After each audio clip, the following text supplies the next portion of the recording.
Vou botar essa na frente. A matéria de virar as costas é a próxima. Hoje de manhã, enquanto vocês dormiam, 4 da manhã, a Folha de São Paulo publicou uma análise com base em números que eu achei bem relevante, porque mostra assim de forma irrefutável a força do bolsonarismo dentro da direita, para a tristeza de muitos. A direita sem sucessor, porque todos dependem de Bolsonaro. Porque todos, não é uns, é todos. A eleição presidencial pode depender da escolha feita por um ex-presidente popular que está preso e ainda conserva um enorme capital político. Nos bastidores, a disputa está entre um núcleo ideológico mais duro, sim, somente aí representado pelo Eduardo, versus uma indicação de um nome mais ao centro, com a trajetória administrativa e experiência prévia como ministro desse ex-presidente, alguém que também já governou um dos principais estados do país, o Cadeirudo. Essa poderia ser tranquilamente a descrição do cenário de 2018, envolvendo Ciro Gomes, que despontava como alternativa à esquerda, mas desta vez estamos falando de Tarcísio. É que eles vão relembrar, né, para quem não viveu 2018. Em 2018, Ciro Gomes chegou a liderar cenários que o levariam a um segundo turno, mas rapidamente ele perdeu espaço quando o Haddad passou a incorporar o capital político de Lula, tornando-se o candidato natural do campo petista. A dinâmica revela um risco evidente para 2026. O nome de centro-direita pode ser competitivo, né?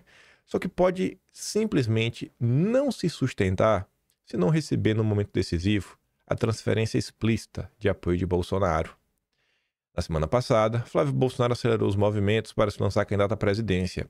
Ao mesmo tempo, Eduardo, nos Estados Unidos, e cada vez mais hostil à ideia do Tarcísio disputar 2026, passou a exercer pressão abertamente contra o governador.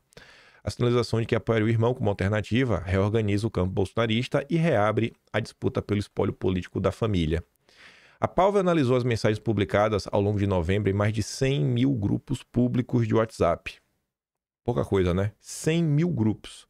Para medir exclusivamente como a base bolsonarista discute os possíveis sucessores do ex-presidente. O resultado é inequívoco. Jair Messias Bolsonaro segue concentrando entre 63% e 76% das menções quando o assunto é disputa presidencial, mesmo preso e juridicamente fragilizado.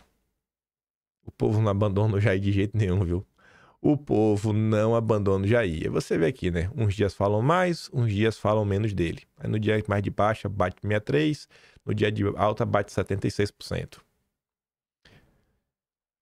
E quem é que vem depois, né? Se você olhar aqui pro gráfico, o vermelho é o Flávio. O Flávio tem uns picos aqui, né? Teve um pico no início de novembro, né?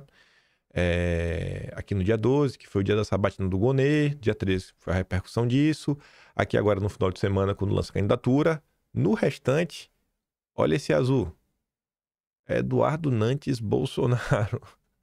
Então, se você pegar a família Bolsonaro e botar, né, juntos, passa de 80%, né? Deixa eu ver se tem algum dia que tem menos de 80%.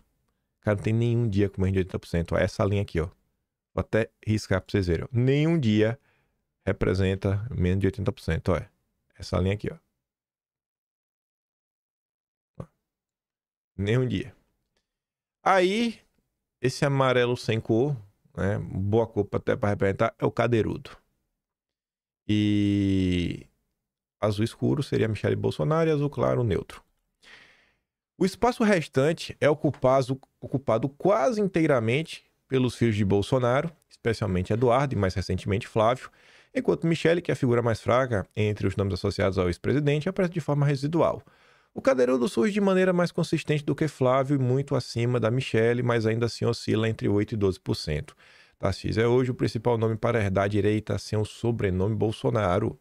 E é justamente esse ponto central, revelado pelos dados, em uma disputa sucessória travada dentro da própria família, nenhum candidato externo consegue romper a barreira simbólica que organiza o bolsonarismo. Para que Tarcísio se torne competitivo em um segundo turno, não basta ser preferido do centro, né, da Faria Lima, nem ter bom desempenho administrativo. Depende de uma transferência explícita de Bolsonaro única figura capaz de reorganizar a base digital e redistribuir o capital político acumulado desde 2018. Pesquisas apontam que o voto bolsonarista em primeiro turno oscila entre 30% e 40%. Se esse espólio se fragmentar entre herdeiros, a direita bolsonarista corre o risco de não levar ninguém ao segundo turno. Os dados de WhatsApp, mostram que, sem uma indicação clara de Bolsonaro, a base se dispersa entre filhos e aliados, e qualquer candidatura alternativa permanece confinada ao mesmo patamar estreito e estável onde Tarcísio se encontra hoje. Em outras palavras, a sucessão de 2026 deixará de ser apenas uma disputa interna para se tornar um risco eleitoral real. A direita só será competitiva se Bolsonaro decidir quem é, de fato, o seu herdeiro. E para tentar contornar isso, tem a debandada. Acho que eu vou colocar isso no título. A debandada. Junto com o que eu vou mostrar depois. Ontem foi um marco. Não tem outra forma de entender o que aconteceu ontem, mas eu já mostro. Sem ficar levantando expectativas. Enfim, Bolsonarismo sofre a segunda tentativa de debandada e filhos de ex-presidente reagem. Esse Ranier, ele normalmente sempre tenta fazer análises mais ponderadas. Você vai encontrar esse cara fazendo muito levantamento crítico à questão do 8 de janeiro, a Vaza Toga, ao caso do Talhaferro, batendo encaixado aí no Moraes. Esse cara não é um jornalista ruim, não. Isso aqui é no final da noite de ontem, 11 da noite. A menos de 11 meses das eleições, o bolsonarismo vive uma tentativa velada de sucessão, em que parte dos atores busca assumir o protagonismo da direita sem repetir o confronto direto que marcou a primeira geração de dissidentes, quase todos politicamente anulados após romperem e baterem de frente com o Bolsonaro. Quem que ele está falando dessa primeira geração? A Joyce, Janaína, o Frota, os Weintraub.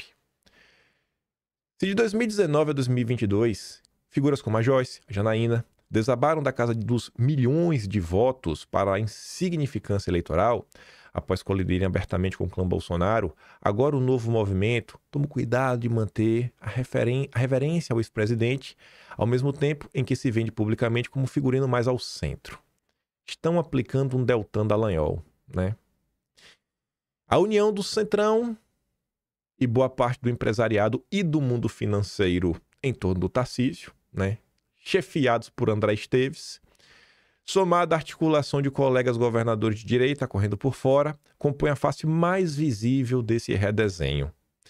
A primeira leva de dissidentes trombou com Bolsonaro no poder e com boa perspectiva de reeleição. A segunda tem a seu favor a vantagem de vê-lo condenado e preso.